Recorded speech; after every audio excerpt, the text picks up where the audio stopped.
Alors, monsieur B, 22 ans, là, il venait pour une toux avec une belle radio. Qu'est-ce que tu as évoqué comme étiologie? Donc la toux, il y a des étiologies infectieuses, donc bronchite, pneumopathie, tuberculose. Donc les étiologies de la toux, étiologie infectieuse, bronchite, pneumopathie aiguë, tuberculose, étiologie inflammatoire avec la sarcoïdose,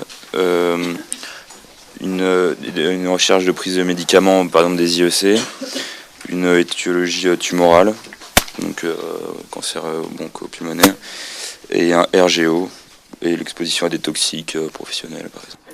Ok. Donc c'est pour la réponse à cette question qui ne donne pas forcément envie d'y répondre parce que c'est des questions un peu générales.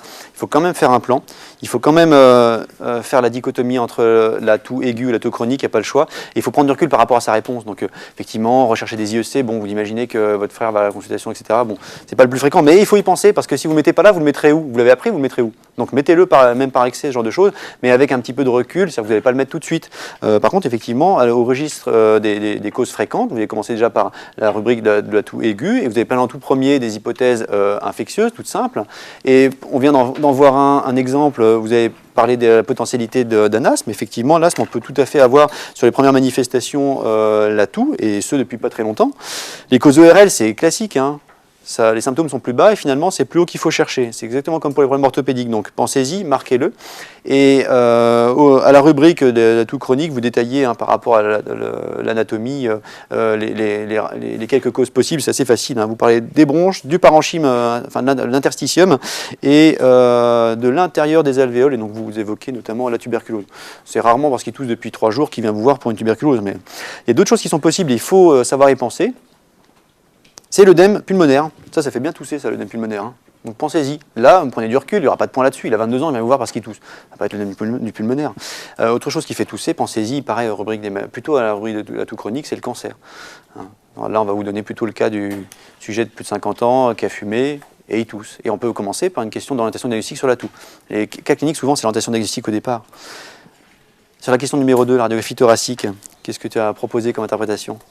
Alors j'ai mixé une radio de face en inspiration, qu'on voyait une lésion, une opacité hilaire droite,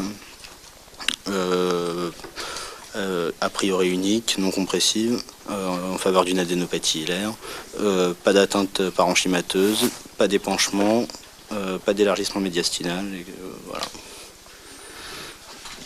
Alors, sur cette radio que vous aviez en plus gros... Et donc, oui, je te laisse terminer, vas-y. Et donc ça pouvait être en faveur, compte tenu du comptage tuberculeux, d'une séquelle de primo-infection tuberculeuse. Une séquelle? Ou d'une infection tuberculeuse. Alors là, vous avez une radio qui est interprétable parce qu'elle est quand même de qualité pas trop mal. Il faut, c'est pas toujours facile de déterminer si une radio est normale ou pas normale. Ça, c'est pas évident, c'est la première chose. Et là, le plan doit être suivi. Hein. Vous décrivez l'examen, c'est pas marqué dans l'intitulé, donc vous décrivez l'examen, c'est une radiographie de thorax de face de bonne qualité. Si on voulait même pousser plus loin, on n'est même pas sûr qu'elle soit debout, parce qu'elle a l'air d'avoir des choses dans l'estomac, mais il n'y a pas de niveau hydroaérique. Le niveau est défini avec la position est debout, mais on n'est pas sûr. Et qu'est-ce que vous avez vu? Vous avez vu des anomalies. Il y a vraiment des anomalies, cette radio, elle n'est pas normale du tout. Là où ça se voit le mieux, c'est au niveau de la bifurcation de la bronche souche droite, et de la bifurcation avec la lobaire supérieure droite, et la lobaire et la bronche intermédiaire. C'est-à-dire globalement, en paracardiaque droit, toute la masse radio-opaque, c'est pas normal d'avoir ça. On ne doit pas avoir ça normalement. Et de l'autre côté, c'est plus discret, mais il faut le chercher. Habituellement, vous connaissez les arcs supérieurs, moyens et inférieurs. Là, on compte 2 arcs, c'est quand même bizarre. C'est une radio typique où la fenêtre entre la crosse de l'aorte et l'artère pulmonaire est comblée. Normalement, on voit bien le bourgeon de l'aorte, et ensuite une petite bosse pour l'artère pulmonaire, et ensuite on a la silhouette cardiaque. Là, ici, on a l'impression d'avoir une masse tout d'un coup qui tombe jusqu'à la bifurcation de la bronche souche gauche, et ensuite la silhouette cardiaque. Et bien ça, c'est pas normal. Il faut savoir le dire, c'est pas toujours facile. Est-ce que le parenchyme est anormal, etc. Vous faites l'analyse systématique. N'oubliez pas surtout les structures pariétales, hein, tout ce qui concerne la peau, les os, etc. Parfois, il y a des renseignements importants à noter. Là, il y a des anomalies qui sont essentiellement médiastinales, et si on mesurait le médiastin au niveau de ces opacités, on aurait un élargissement du médiastin essentiellement moyen. Qu'est-ce qu'il y a dans le médiastin qui a comblé la loge, la fenêtre aortopulmonaire et qui a augmenté la largeur médiastinale, notamment à droite? C'est des ganglions qu'il y a partout. C'est typiquement une silhouette d'anéopathie médiastinale, sans qu'il y ait vraiment d'anomalie du parenchyme pulmonaire, ni de la silhouette cardiaque. Donc il faut conclure que là, sur la conclusion radiologique, vous avez une radiographie évocatrice d'anéopathie médiastinale isolée et qui ont l'air finalement d'être symétriques parce que à gauche, forcément avec la silhouette cardiaque, on aura moins tendance à les voir si on ne les cherche pas. Donc toujours le même plan pour décrire un examen radiologique. À la question 3, ça t'a fait penser à quoi si tu as vu les ganglions? Une sarcoïdeuse. Alors on vous demande vos hypothèses. Là, on t'a Donc facilité le pluriel. sarcoïdeuse, tuberculose pulmonaire, cancer bronchopulmonaire aussi. Et puis c'était essentiellement ça. Et après le plus probable, j'ai mis sarcoïdeuse. En termes de méthodologie, il faut vous méfier lorsqu'on vous demande des étiologies, des choses comme ça, si on est en général ou ciblé sur le patient. Ça change radicalement les réponses et l'ordre dans lequel on les énumère. Pour des questions comme ça, il faut se méfier des sous-questions. Il y en a plein qui ratent des sous-questions. On répond à la première et puis après on passe à la question 4. C'est dommage, plein de points à perdre comme ça. Donc attention à bien répondre aux sous-questions. Ça fait partie des éléments de relecture importants. Parce qu'on a répondu à tout ce qu'on nous a demandé, c'est quand même la base. Ça fait pleurer quand on se rend compte qu'on n'a pas répondu à une sous-question facile, on avait les points, etc. Donc vraiment, la méthodologie c'est incontournable. La première cause à évoquer, comme ça, il a 22 ans, il vient parce qu'il tousse, il a des ganglions partout dans le médiastin, c'est la tuberculose comme tu as dit, et on n'avait pas de points à la question, plus exactement à la réponse, si on n'avait pas évoqué la tuberculose quand même comme premier diagnostic. Par contre, l'alternative, c'est des ganglions qui ne soient pas plein de nécrose caseuse ou de BK, effectivement, donc ce serait une granulomatose, notamment la sarcoïdose par ordre de fréquence. On peut marquer que ça pourrait être une pneumoconiose, mais enfin, être exposé pendant de nombreuses années à ce genre de toxique et à avoir 22 ans, c'est pas très cohérent, on peut le marquer, mais il n'y aura pas de point. Sur les causes plus suspectes, qu'est-ce qu'il pourrait avoir aussi qui soit révélé par... là, il y aurait quand même des anomalies parenchymateuses, mais histoire de cancer, tu parlais. Plus fréquemment, ce sera un lymphome, voilà, Hodgkinien ou non. Effectivement, ce sera une histoire de lymphomateuse. Et si ce n'est pas une tumeur d'origine hémato, le testicule, j'ai entendu, bah oui, ce sera un cancer du testicule si c'est une tumeur solide. Ce sera un cancer du testicule, un jeune homme. On ne fait pas un cancer comme ça. Donc effectivement, porte de fréquence, ce sera plutôt ça. Et en tout cas, porte de fréquence à l'internat aussi d'ailleurs, pas seulement dans la vraie vie. Donc vous l'avez revu un peu plus tard, le tableau clinique est plus enrichi. Qu'est-ce que tu as retenu comme diagnostic maintenant? Alors, je pense à une sarcoïdose. Le plus probable, oui, pour répondre à la question, c'était bien celui qui l'a dit. C'était le plus probable, devant un tableau comme ça clinique cardiologique, c'est la tuberculose. Et on n'est jamais sûr, surtout au registre de la prophylaxie, que déjà ça a été bien pris, le traitement de la tuberculose latente. Donc effectivement, tu as quelqu'un qui a été exposé à la tuberculose, qui a des ganglions partout, si tu ne penses pas à la tuberculose, fatal. Même s'il y a eu, c'est un petit peu comme la prévention du palu, quoi, finalement. Il faut quand même y penser. Donc je pense à une sarcoïdose, donc c'est un homme jeune qui a une allergie à l'IDR, qui a présenté un érythème noueux et puis il n'y a pas d'autres, il n'y a pas de signe d'infection, il n'y a pas de signe d'infection.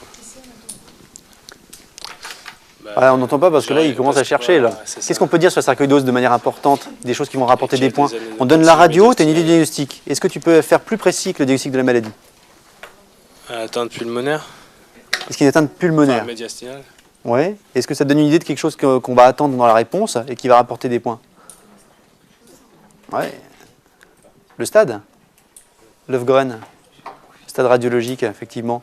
Il faut y penser. Souvent, ça va être ça. Quelle est l'implication de la stadification? L'implication, c'est quoi? Qu'est-ce que ça va impliquer, le stade? Voilà. C'est pour ça que ça a été fait, les stades. Et c'est pour ça aussi que vous les apprenez. Ça a l'implication thérapeutique. Donc, c'est incontournable. Vous avez travaillé longtemps et dur pour ça. Marquez le stade et derrière, vous en déduisez le traitement parce qu'on va vous le demander de toute façon. Et donc, c'était un stade 1 de Löfgren absolument typique. D'ailleurs, l'autre implication du stade, ce n'est pas une implication négligeable dans cette maladie, c'est que ce stade-là, ça en fait le diagnostic. Parce que si jamais tu n'as pas de diagnostic et que tu penses à la tuberculose et que tu ne trouves pas, il va falloir que tu ailles faire des choses hyper invasives. La petite cicatrice que tu vas voir là-haut, ça va être la médiastinoscopie qui se sera farcie au bloc, etc. C'est pas anodin. Là, tu veux dire, bouge pas, Je suis sûr du diagnostic juste avec cette présentation radioclinique, c'est même radiologique. Donc c'est quand même, t'inquiète pas, c'est pas un lymphome. Tu vois, l'implication, c'est énorme, l'implication, hein. C'est vraiment énorme.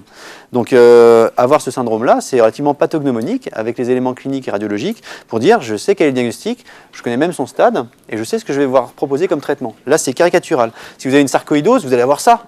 C'est ça qui va tomber. Et si vous avez une pathologie interstitielle, ce sera la sarcoïdose, enfin par argument de fréquence, quasiment certain. Donc connaissez bien cette rubrique de la pneumo, ça va vraiment tomber et on va vous donner le versant accessible et facile. Ça ne sert à rien de partir dans les détails qui sont hors programme et irréels. Et donc du coup, il y avait des biopsies de fait à la question 5. Qu'est-ce que tu attends de résultats de ces biopsies? J'ai mis qu'ils avaient biopsié un érythème noueux, que normalement c'est pas indiqué, qu'on va retrouver donc des lésions d'érythème noueux, mais je sais pas les décrire, et que de toute façon on n'en a pas besoin pour le diagnostic. Pourquoi? Parce que je crois que Löfgren, on n'est pas obligé d'avoir une preuve histologique. Oui, mais pourquoi? Il faut chercher le mot-clé. On n'est pas obligé à non-côté. Parce qu'on n'est pas obligé de le traiter, on surveille. Parce que les résultats, ils sont comment? Les résultats histologiques d'une biopsie d'érythème noueux, ils sont aspécifiques, effectivement. Donc tu vas confirmer que c'est un érythème noueux, et finalement le diagnostic est clinique, comme tu disais. Donc les résultats sont aspécifiques, et ça ne va pas te permettre de faire un diagnostic étiologique. Donc globalement, on n'attend aucun résultat contributif. Par contre, est-ce que ça fait la réponse à la deuxième question? Non. On te demande des observations anatomopathologiques qui conforteraient dans ton diagnostic. Donc malgré tout, d'ailleurs, il faut dire ce que tu aimerais bien avoir sur un prélèvement histologique qui permettrait de signer le diagnostic. Enfin, donc si on avait biopsié des sarcoïdes, c'est ça, oui, les lésions des cutanées, lésions spécifiques. on aurait retrouvé un granulome épithéloïde gigantocellulaire sans nécrose caséeuse. D'accord. Et donc dans le granulome, on aurait trouvé, il faut détailler, c'est ce que dans le granulome, il y a tout un magma de... Tu aurais trouvé les cellules épithéloïdes, tu aurais trouvé l'infiltrat, l'infoplasmocytaire essentiellement, et puis ce qui fait que c'est épithéloïde gigantocellulaire aussi, tout autour, tu as la réaction fibroblastique. Et donc par contre, ce que tu ne veux pas trouver, pour avoir un diagnostic, c'est, enfin, plutôt, tu ne veux pas trouver de nécrose caséeuse.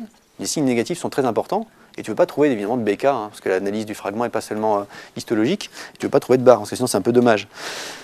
Donc où est-ce qu'on en est donc du coup ah oui, puis je vous ai mis aussi des petits signes négatifs pour des choses plus rares, mais c'est pas très important à retenir, hein. C'est surtout ça, globalement, que tu veux comme résultat histologique si tu avais un prélèvement dans un endroit qui pourrait donner un résultat spécifique. Donc qu'est-ce que ta voisine peut proposer pour la question 6 comme arbre décisionnel en fait? Qu'est-ce qu'on va faire? On est devant ce tableau. Si jamais on traite à l'aveugle une hypothèse de tuberculose, on va se planter, puis on va un peu planter la personne, parce qu'on va se planter le diagnostic, on va faire quelque chose. Ce qui veut dire que la tuberculose, on ne traite pas comme ça, sur une suspicion, on ne sait pas trop, sur une IDR par exemple, à part ce cas particulier de prophylaxie de l'infection latente. Là, tu veux une preuve de la maladie pour pouvoir le traiter, imagine. Qu'est-ce que tu devrais faire comme investigation? En fait, vu qu'ici c'était un Löfgren, moi j'ai dit qu'il fallait qu'on pouvait confirmer par des arguments biologiques, plus la clinique et la radiologie qu'on avait. Et que si on n'avait pas tous les critères biologiques, cliniques ou radiologiques, on pouvait soit faire une biopsie des glandes salivaires accessoires ou en dernier recours faire une fibrobronchique, enfin une biopsie. Alors il faut essayer d'imaginer qu'il y a plus de choses faisable. Là, on te donne le versant internat, finalement, le plus accessible, très particulier du diagnostic pathognomonique non invasif. Mais maintenant, la plupart du temps, c'est pas comme ça. C'est pas le joli Löfgren 1 avec la totalité de l'érythème noueux, etc. La plupart du temps, il faut le faire, le diagnostic, et notamment, il faut éliminer la tuberculose, le principal diagnostic différentiel. Donc, comment est-ce qu'on peut procéder? C'est pas toujours facile. Donc, qu'est-ce que ça peut toucher la sarcoïdose? Tu fais le résumé de ça, et puis tu trouves les choses facilement accessibles. Si ça touche la peau, sarcoïde cutané, c'est assez joli. C'est dommage, c'est-à-dire qu'on vous a pas mis la photo après, parce que j'ai une petite photo du patient lui-même, en fait, simplement, d'une partie du visage, on ne reconnaît pas trop. Si tu as un sarcoïde cutané, tu vas le biopsier, c'est pas l'érythème noueux, et là tu vas avoir une réponse relativement intéressante. C'est accessible, c'est pas trop invasif. Les glandes salivaires, pensez-y tout le temps, les glandes salivaires, vous avez une atteinte du poumon, hein, allez voir tout de suite dans les glandes salivaires ce qui se passe, très très intéressant. Hein. Pas très invasif, je sais pas si vous en avez fait vous-même. Marrant, on fait plein de diagnostics, c'est vraiment très rentable, ça fait pas très mal, et c'est plaisant quand on a fait soi-même le geste, etc. Il faut que vous fassiez. Hein. Donc, biopsie des glandes salivaires, sensibilité, dans combien de pourcentage des cas on trouve le diagnostic? Une fois sur 3. Il faut le tenter quand même, c'est pas mal. Ensuite, sinon, si on ne s'en sort pas avec les glandes salivaires, il va falloir les voir dans le poumon. Donc, on va faire la fibroscopie. Qu'est-ce qu'on va faire pendant la fibroscopie? On va pouvoir en profiter pour faire les biopsies bronchiques. Si on n'arrive pas à faire des biopsies, si les biopsies bronchiques te rendent des résultats non contributifs, tu vas peut-être en refaire. Et si à nouveau c'est pas contributif, peut-être qu'il va falloir aller plus loin et biopsier un peu du parenchyme. Là, une biopsie transbronchique. Là, c'est pas une biopsie avec la petite pince à l'aveugle sur la muqueuse bronchique. Là, tu vas aller dans une sous-segmentaire, pousser ta pince à l'aveugle jusqu'à ce que ça bute, donc tu es distal, et tu vas faire un prélèvement local. Ça explique que là, par contre, tu peux faire un pneumothorax, parce que là, tu vas loin, par contre. Si jamais, malgré ça, tu t'en sors pas, bon, bah alors là, il y a peut-être des choses qui sont plus accessibles. On t'a dit qu'il y avait un comblement du creux susclaviculaire. Imagine, un comblement du creux susclaviculaire, ça pourrait très bien être très accessible. Aller chercher le ganglion là, une anesthésie locale quand même, et tu vas faire ta biopsie ganglionnaire. Si malgré tout ça, tu n'as pas de réponse, et ça arrive qu'on n'a pas de réponse avec ça, qu'est-ce qu'on va faire là, le patient, vous le regardez. Imaginez que vous avez des perturbations du bilan hépatique ou rénal, ben, il va falloir aller biopsier ça. Il faut aller chercher dans le foie ou dans le rein. Et là, par contre, ça va être un peu plus rentable. Si jamais malgré ça, on n'a pas de réponse, et ça arrive, on ne va pas aller répéter les biopsies hépatiques jusqu'à ce qu'il fasse des complications. Là, il va falloir aller chercher là où il y a des ganglions, parce qu'on n'a pas voulu y aller tout de suite, parce que c'est quand même un petit peu invasif. Il va falloir aller la faire, la médiastinoscopie. Donc, anesthésie générale, petite incision là, et le chirurgien va chercher lui-même un ganglion, et on espère quand même qu'en prélevant dans tout le massif ganglionnaire accessible, ils ne sont pas tous accessibles par médiastino, qu'on aura quand même la réponse à ce qui se passe sur le plan histologique. Et si malgré ça, il n'y a pas de réponse, et bien parfois ça arrive, le malade va au bloc opératoire pour une thoracotomie, pour prendre un bout de poumon. Il faut que ce soit sûr que le parenchyme soit malade. Vous avez le scanner, le malade va au bloc avec le scanner évidemment dans le bloc, et le chirurgien biopsie un bout de poumon, le parenchyme pulmonaire, orienté par l'imagerie pour savoir quelle est la maladie. Ça c'est lorsqu'il y a une atteinte parenchymateuse évidemment, vous n'avez pas biopsié le poumon sain. Qu'est-ce qu'on aurait pu imaginer là, dans l'histoire clinique, il n'y a jamais de hasard. Qu'est-ce qu'on aurait pu aller chercher comme résultat on vous a dit un petit truc tordu là, dans l'examen clinique, dans l'historique. On vous a dit qu'il avait eu une espèce d'appendicite de douleur abdominale atypique. Et bien peut-être qu'en fait, si vous appeliez le service d'Anapat et vous demandiez à faire relire les coupes, peut-être qu'on trouverait des granulomes. Imaginons, de faire relire les prélèvements histologiques qui ont déjà été faits. Ça pourrait peut-être être contributif. Il faut pouvoir y penser. Bon, c'est pas fréquent, l'atteinte digestive dans la sarcoïdose. À la question 7, le bilan qu'il convenait de réaliser. J'avais commencé par faire un bilan clinique à la recherche d'autres localisations de la sarcoïdose, donc un examen neurologique. On l'écoute, hein. Palpation des aires ganglionnaires, palpation abdominale à la recherche d'hépatosplénomégalies. On peut faire une BU à la recherche d'une atteinte rénale. Voilà ce que j'avais fait en clinique. Ensuite, j'avais fait un bilan paraclinique pour l'extension et le retentissement. Donc, la radiothorax avait déjà été faite. J'avais fait un scanner thoraco-abdominal avec injection à la recherche d'autres adénopathies. J'avais fait une fibrobronchique avec un lavage broncho-alvéolaire. Des EFR pour le retentissement avec des gaz du sang. Au niveau cardio, j'avais fait un ECG, plus ou moins Holter-ECG à la recherche de troubles du rythme. Et une écho transthoracique pour une atteinte septale. En fonction des signes d'appel, je faisais une IRM cérébrale à la recherche d'une atteinte de la sarcoïdose. Un bilan ophtalmo complet avec un fond d'œil, surtout recherche d'uvéite et de NORB. J'avais pour le diagnostic différentiel de tuberculose, j'avais fait une IDR plus ou moins quantiféron et en fonction de c'était ça. Et au niveau biologique, j'avais fait NFS, VSRP plaquettes, iono-urécréate ECBU pour le retentissement rénal, dosage de l'enzyme de conversion de l'angiotensine, une calcémie, un bilan hépatique complet et c'était tout. Ok, c'est pas mal. Donc, je ne vais pas vous détailler toute la correction qui est bien marquée, que vous avez aussi dans vos fiches. Les choses importantes à noter pour cette question, c'est qu'on vous demandait le bilan. Donc là, il a bien pensé à faire la première partie du bilan clinique. En tout cas, il y a eu le feedback. Donc, c'est bien. Bilan clinique, pensez-y, quand c'est une question ouverte comme ça, aux atteintes extra-pulmonaires ou extra-ganglionnaires, en tout cas de la sarcoïdose. Et ça va vous orienter sur la prescription d'examens complémentaires. Attention à ne pas aller trop loin, à ne pas vous jeter, par exemple, à aller trop vite à l'IRM cérébrale. Par exemple, s'il n'y a pas de point d'appel, c'est peut-être un petit peu beaucoup. Par contre, si vous aviez une suspicion d'atteinte localisation cardiaque, par exemple, le Holter serait peut-être pas très rentable. Par contre, l'écho serait importante et il faudrait aller plus loin pour creuser là-dedans. Il faudrait peut-être aller jusqu'à la scintigraphie ou plutôt l'IRM là pour le coup. Qu'est-ce qui est important à faire? Il faut être sûr quand même qu'on passe pas à côté d'une tuberculose. Parce que si on laisse partir le malade avec un traitement par corticoïde sans antituberculose, ça fait quand même un peu moche. Surtout qu'après, vous n'allez peut-être pas le revoir, ça va peut-être mal se passer. Il faut vraiment être sûr. Donc, quand même, vous avez fait 3 bécatubages. Ça, c'est dans des sites différentiels. Marquez-le, vous avez fait quand même 3 bécatubages. Vous avez cherché la tuberculose en tout cas, parce que sinon, ça fait un peu tâche. Quand vous mettez le iono, bilan métabolique, tout ça, sortez bien les choses importantes que vous voulez en tirer comme enseignement. C'est-à-dire que si c'est la kaliémie qui vous intéresse, écrivez, vous voulez la kaliémie. Là, ici, si c'est la calcémie qui vous intéresse, même si elle est faite automatiquement, par exemple, dans certains labos, marquez que c'est bien la calcémie qui vous intéresse, parce que les points ne sont peut-être pas sur iono, mais sur calcémie. Comment elle sera la calcémie d'un sujet avec une fonction rénale normale et qui a une sarcoïdose? Elle sera normale. Qu'est-ce qui va être élevé? La calciurie. Eh oui, ce sera la calciurie qui va commencer à s'élever. Et effectivement, si après il y a des petites anomalies métaboliques surajoutées, la calciurie sera élevée, puis finalement la calcémie aussi. Mais là, il y aura des soucis surajoutés. En fait, c'est un tableau d'intoxication à la vitamine D. Hein. Tu as les granulomes qui produisent la vitamine D, qui font la deuxième hydroxylation de la vitamine D, et du coup, on se retrouve avec plein de calcium. Donc, du coup, c'est comme ça que l'adaptation des organes fait que le calcium, on le pisse, l'excès. Mais par contre, c'est jamais exclu qu'il soit élevé. Donc, on l'a fait par principe, mais on s'attend à ce qu'elle soit normale, la calcémie. Et par contre, la calciurie doit, a priori, être élevée. Enfin, en tout cas, c'est représentatif de la quantité de granulome qu'il y a. Qu'est-ce qui est important dans la pneumopathie interstitielle, quelle qu'elle soit, là on change peut-être un petit peu de rubrique, bon, il y a des points communs avec la sarcoïdose, c'est le LBA. Donc pensez-y, hein, surtout à cette rubrique, hein, le LBA, souvent c'est ça qui vous fait l'orientation diagnostique. Vous allez chercher évidemment qu'il n'y a pas de germe, et puis allez voir en fonction de la cellularité dans quelle branche étiologique on s'oriente. C'est le LBA, là ça va être fondamental. Donc pensez bien au LBA. Le fameux scintigraphie au gallium, bon, pas toujours. Hein. Pensez bien à la BGSA si vous ne l'avez pas marqué, c'est très important. Les axes de la proposition thérapeutique, à la question d'après.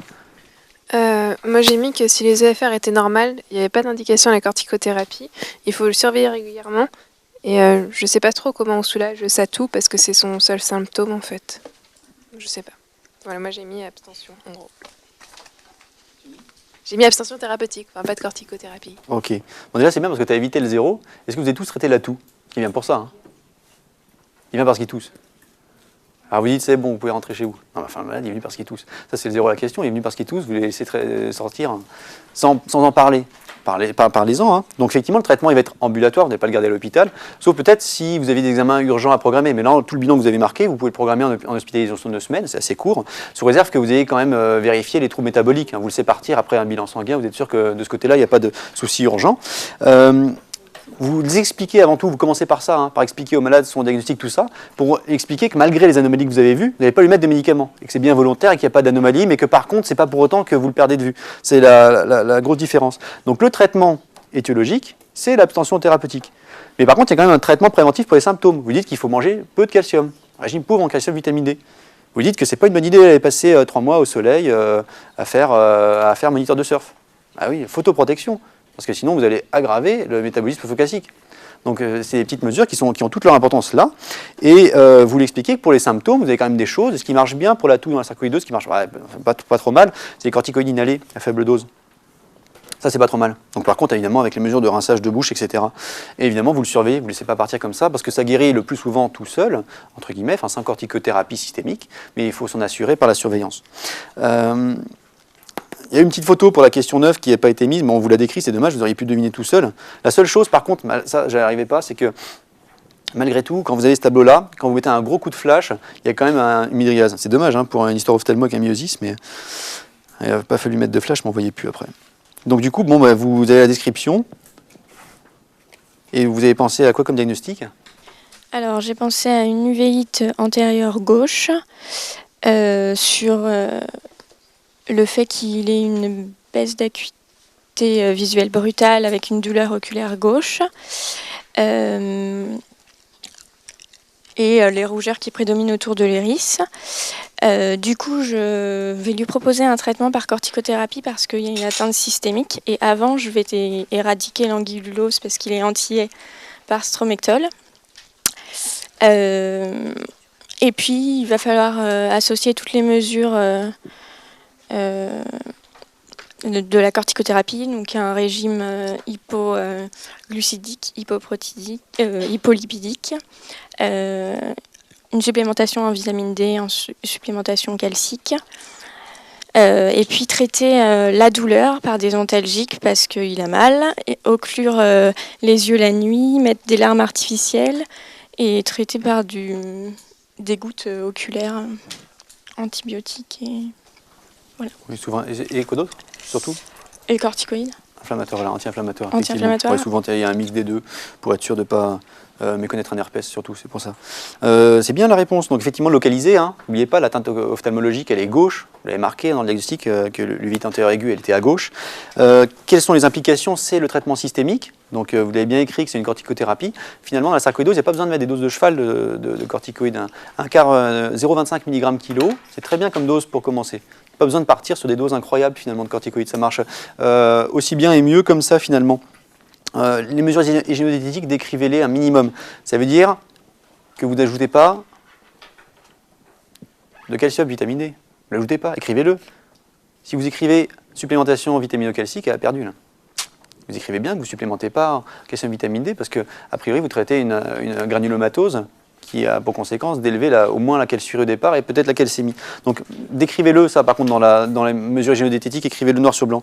Alors il n'y aura plus d'anguillulose à cause de vous parce que tout le monde y pense. Par contre, là où vous allez vous payer un zéro, c'est si vous ne traitez pas l'uvéite antérieure aiguë. Donc ça, elle l'a traité, mais pensez-y, marquez bien que vous traitez l'uvéite antérieure aiguë gauche, parce que c'est pour ça que vous mettez le malade aussi sous corticoïdes, et le traitement systémique n'est pas suffisant, il faut le traitement local avec le collier anti-inflammatoire et les soins locaux avec les gouttes, comme tu disais. On aurait pu voir quoi d'ailleurs, tu peux faire la dernière question, qu'est-ce qu'on aurait pu voir sur le plan ophtalmologique mais à l'examen, oui. Les examens à la lampe à les signes fente, cliniques.